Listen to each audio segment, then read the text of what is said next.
आज 25 जनवरी राष्ट्रीय मतदाता दिवस को मनाने के भागरूप वडोदरा जिला चुनाव अधिकारी वैसे जिला कलेक्टर की आगेवानी के तहत विशेष कार्यक्रम का आयोजन किया गया। वर्ष 2011 से 25 जनवरी को राष्ट्रीय मतदाता दिवस के रूप में मनाया जाता है, जो ये दिन मनाने का मुख्य उद्देश्य भारत के नागरिकों को मतदार के तौर पर उनके अधिकार और जिम्मेदारी से वाकिफ करवाना है।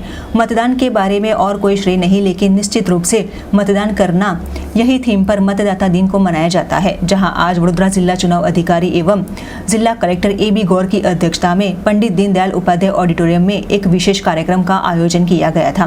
भारतीय चुनाव आयोग स्थापना दिन को मनाने के तहत वडोदरा शहर के मशहूर गरबा गायक अतुल पुरोहित को वडोदरा शहर की मतदान प्रक्रिया के आइकॉन के तौर पर घोषित किया गया है, जिसकी विशेष जानकारी वडोदरा जिला चुनाव अधिकारी द्वारा दी गई थी।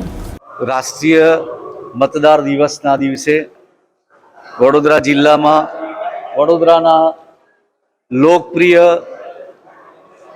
गरबामां जेमनुं આગવું પ્રદાન રહ્યું છે તેવા શ્રી અતુલભાઈ પુરોહિતને વડોદરા જિલ્લાના આઇકોન તરીકે જિલ્લા ચૂંટણી તંત્રએ જાહેર કર્યા છે અને શ્રી અતુલભાઈ પુરોહિતે આ માટે અમને અનુમોદન આપ્યું। એ માટે અમે ગૌરવની લાગણી અનુભવીએ છીએ। અમને વિશ્વાસ છે કે તેમની અપીલ પણ મતદાન વધારવા માટે ખૂબ મહત્વની રહેશે। સાથોસાથ વડોદરાના તમામ નવા યુવા મતદારોને હું વિનંતી કરું છું કે આપ उत्साह અને ઉમંગથી મતદાન કરજો। મતદાન યાદીની નામ નોંધાવવામાં કોઈનું નામ બાકી રહી ગયું હોય તો નજીકની મામલતદાર ઓફિસનો સંપર્ક કરી તમારું નામ નોંધાવો। જય હિન્દ। મારો સૌભાગ્ય છે કે આપણા ભારતની ચૂંટણી પ્રક્રિયામાં એક ભાગ બનાવવાનું મને સૌભાગ્ય પ્રાપ્ત થયું। સૌથી પહેલાં તો મારા દીકરા દીકરીઓને હું આહ્વાન આપીશ કે જેમ ગરબામાં તમે સૌ એક સાથે એક રસ થઈને રમમાણ થઈ જાઓ છો, એવી જ રીતે આપણા દેશની આ ચૂંટણી પ્રક્રિયામાં એટલા જ ઉત્સાહથી, એટલા જ ઉમંગથી મતદાન કરજો।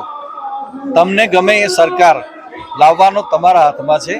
તમારો એક મત ખૂબ કિંમતી છે, માટે સૌને હું આમંત્રણ આપું છું, આહ્વાન કરું છું, મારા દીકરા દીકરીઓ, મારા તમામ ચાહકો, મારા મિત્રોને કે આપણો એક મત ખૂબ કિંમતી છે। એટલે ખૂબ ભાવથી, ખૂબ ઉત્સાહથી, ખૂબ પ્રેમથી માં ભારતની સંસ્કૃતિ અને આપણી ધરોહર જાળવી રાખવા માટે તમારો એક મત ખૂબ કિંમતી છે। તો ભાવથી મતદાન કરજો, પ્રેમથી મતદાન કરજો। તમને ગમતી સરકાર ચૂંટવા માટેનો આ સુવર્ણ મોકો છે।